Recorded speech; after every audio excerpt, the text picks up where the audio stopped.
laawol kisal ko laawol peewal e ɓantal. qur'ana wi wa atal mala ala hubbihi dawil qurba wal yatama wal masakin. qur'ana wi o ƴetti jawle ɗen kañum kadi par ce que dina kanko piji dan ko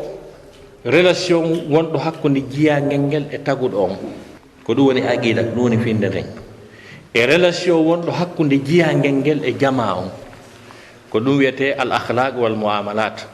e relation wonɗo hakkude jiyangel ngel bi mana e hoore mum kañum tigi par ce que ɗon andi no woodi yimɓe ɓe famodira e hoore maɓɓe, no woodi yimɓe kamɓe hoore maɓɓe ɓe fotta few, ɓen no woodi ta ɓe famodira e hoore maɓɓe par ce que sa yi goɗɗo no wiya ɗo e honno wiyete alaji kaari omo wiyata ɗo ko ardon ko nakiri ɗo ka salon an ɗo walayno hande lambagne mo mari wila nongo mo mari wila kibe mo mari wila min ha hande mi ronku cuuɗum sina konko mi woni ɗo min kam mi anda komi waɗi Allah andi o ɗo mardi probléme e hoore makko kankoti o dakkora e hoore makko donc yo ɗaɓɓito ha o anda ko waɗi Allah ko mari probléme taw oɗo. donc joni noon si iwti ɗon ko wiyete diina kan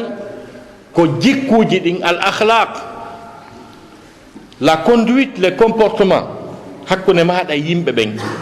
par ce que si finde ma nde selli aqida on selli ko ahlu sunna wal jamaa doloke on ko ɗum wane nden ko ɗum fiɓugol juɗɗen ko ɗum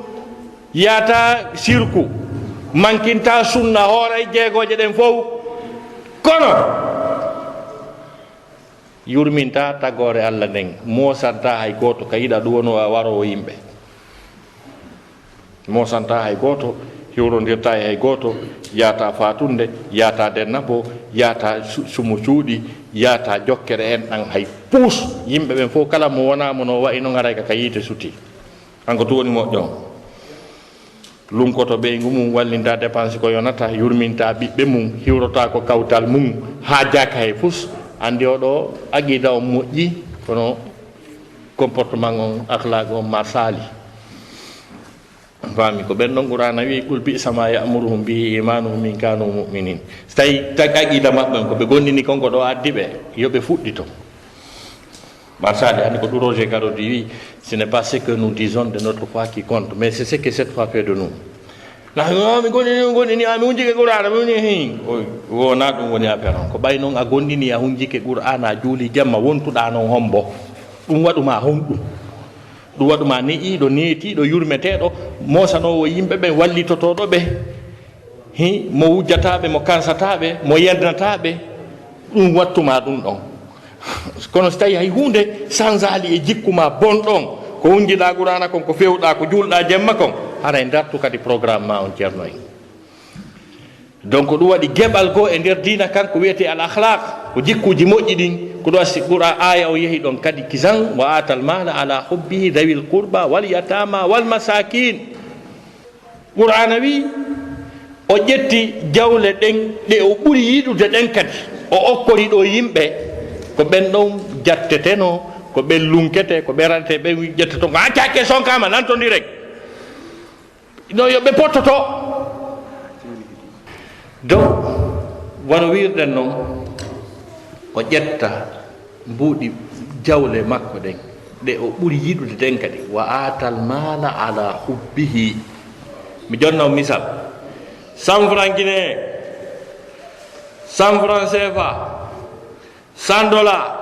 100 euros si ɗi waali ke ɗo wiyama ya ƴettu ɗon 100 goto ɓe wallini ɗo 100 francs guinéen ɓe wallini ɗo 100 francs CFA ɓe wallini ɗo 100 dollars ɓe wallini ɗo 100 euros ɓenni ardara ɗiɗo fof ƴetta 100 goto pelle en jiɓaki 100 ƴettete ɗon ka netewol ngol ga 100 euros on ƴettata. joni noon on sammo ɓurɗa yidde mbuuɗi ɗi ɓurɗa yidde ɗin tigi tigi ƴetta ɗin ɗon okkoraɗo yimɓe a hettitata adna ko lakara hettoyta ɗum par ce que ko ma porɓe wa atal mala ala hubbihi dawil qurba siɓɓe ɓattiɓe nene gotoɓe baba gotoɓe bappiraɓe kawraɓe tawa okkoray ɓe buyi ko nafata ɓe kañum e alyatimaɓe e miskinɓe qur'ana wi wabni sabil wa fi riqab wa ma malakat aymanukum kañum e yimɓe ɓe anndanɗa hoorema voyage oɓe seteɓe ni ari ha ɗo ndesare ɗo tilbour tawi mbuɗɗi lanni few ala ka waale pooɗama seraɗa o waala ɗon ha gasa ñamminamo ha hara weeta bimbi ɓeytanamo ɗon kadi ko no feƴƴira yeeso iɗen andi noon ɗo fayda sa yiɗo mo anndiriɗa so ko gadimo yiide ara o yiddata aduna nara ko laakara joni noon arɗo wi lannirama fes ɗon tefaka siko julɗo no iwri o wabno sabil lanni wa ma malakat aymanukum eɓe jeeyirɗo ñaame mo ɓen ɗon kadi a cheikh aboubacry diabri jazairi ka isaru tafasir makko o wi ko allah faaniɗo wa ma malakat aymanukum ko ɓen ɓe jeeyirɗo ñaame mon ko kala wonɗo e ley konngol ma woɓen no fuɗɗori ɓeygoli maɗa ɗin e ɓiɓɓe maɗa ɓen e golloɓe jardinier chauffeur e ɗuma kala wiyomo patron ɓeɗo fof contrat ji ɗi halduɗon ɗin fof ka huwodiral fof timmina yurminaɓe jontaɓe teddugal maɓɓe ngal kañum e yimɓe ɓe anndanɗa hoorema tawa koko maccinɗinnaɓe ha gasano kurkede itta mbuuɗi ma ɗin sottaɓe ɓe hetto ko feɓe kab moƴƴoɗa e ɓeɗo ɗon si feƴƴi ɗon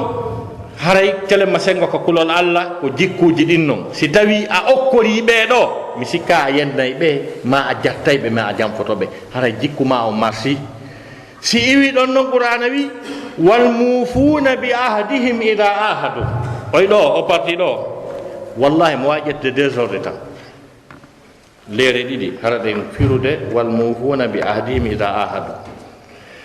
par ce que ko ɗum ɗon sengo go ko wiyete droit public ko men jangi kon ko ɗum ɗo wiyete droit des obligations c'est à dire le droit des contrats huwodire nen wal mufuna bi ahdihim ida ahadu hunnoɓe ahdiji maɓɓe ɗin siɓe ahodama a duuɓi tati on tigui no somude walla la yandi min komi chauffeur qualifié ino permis o si a goɗɗo bakima ɗon jonnima otowal haldama contrat ahdi nin ko recette on ko ɗum ɗo ko ɗum duwaɗa naya hen no ngal ɗum fiɓa anniye ko ɗon doginta ha heɓa ngal ma ngal si jommum heɓa haray a hunnaɗi goɗɗo wiɗo votanela si woni président de la république mi assura e sécurité o mi adday courant mi adday ndiyam si ɓe votanima haray ɓe sabbi ɗum heña a fi allah okkelan o jomum mo weliran mi saabi allah si ɓe hokkimamo nayo huulu nayo weeɗa nayo lunke nayo yenne nayo siiɓe aɗa yiɗi kotoma kaari hi amen hokkimamo contrat on ɗon ko ɗoftagol e netagol nayo ɓattuma ɗum taggoroɗa wa katatal yennamo haray a hunnali ko haldiɗoɗa ko sa ƴetti otowal ngal ɗo doggingol ɗo ɗa andi haray a paasi permis on ɗa andi ko haldiɗo ɗon kon fi plaque jeɗen ko duwa kon fof donc hendorɗa ngal ka wiya yo uuya ɗon uuya ka wiya yo dare ɗon darɗa hara hay si ɓe renama par ce que on haldu wal mufuna bi ahdihim ida ahada fami kono ɓe tawi ma ko hunneten ahdi ɓe waɗi fee ɓe naɓi ɗon ha ɓe tawi moodi ɗe hakkili hunnugol ahdi ɓe waɗi police ko ayna ɓe daari ɓe tawi moodi en mbaɗe hunnude o ahdi ɓe waɗi radar en mbaɗe hunna ahdi o fami wal mufuna bi ahdihim ida ahadu donc sifa ɗum fof piji ɗin kala ko haldirɗa contrat ji ɗin fof amen nomi on ɗo imam awa usata haray on waɗama ɗo amiru sunduku kesuwal ngal fami donc naya wiwde awa andi usat men go usat Souleymane Diallo ɓe inni wo si goɗɗo halfini goɗɗo mbuuɗi ha gasi o inni bon awa ndeɗa ƴantadi wo prévenant la wo hettude ɗon kisak na fewɗo halfina si wona ɗum e ndeɗa ƴantadi wo prévenant la kalifu wo hettude ɗon kisan ko bandi halfina par ce que artoye to wi alhaali ñaamiɗi ɓayna fi noon goɗɗo nandi alhaali no wayi ha andi alhaali yaaka bami donc haray ko ɗum ɗon fof wal mufuna bi ahdihim ida ahadu ko comportement ji ɗin ko jikkuji ɗin ko muamalat ka gollodiral hunnugol ahadiji ɗin kala ko haldidaɗa piiji ɗin fof ka wiyaɗa ya woni wo waɗa ɗon hunna ko wiyaɗa ko waɗa golle maɗa en tigui tigui laawol kisal ko laawol peewal e ɓantal